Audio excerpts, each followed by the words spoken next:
పొరపాటుకు ఎద్దుకు శిక్ష.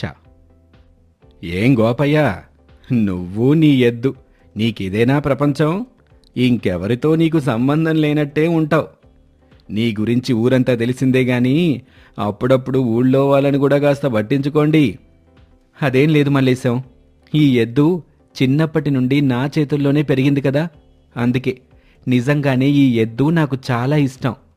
అసలు నాకు దీనిమీద ఒక్కరోజు కూడా కోపం రాదు. అవునవును గోపయ్య, ఇయ్యాల రేపు మన కడుపున పుట్టిన పిల్లలే మన మాట వినడం లేదు. అలాంటిది ఇది ఒక మూగజీవి, నువ్వేం చెప్తే అది తప్పకుండా చేస్తుంది. అది నీ ఎద్దు అదృష్టం అనుకోవాలో లేదా నీ అదృష్టం అనుకోవాలో ఆ భగవంతుడికే తెలియాలి. ఏదేమైనా మీ బంధం చాలా గొప్పది, అలాగే విడదీయరానిది. సంతోషం మల్లేశం, నువ్వైనా నన్ను అర్థం చేసుకున్నావు.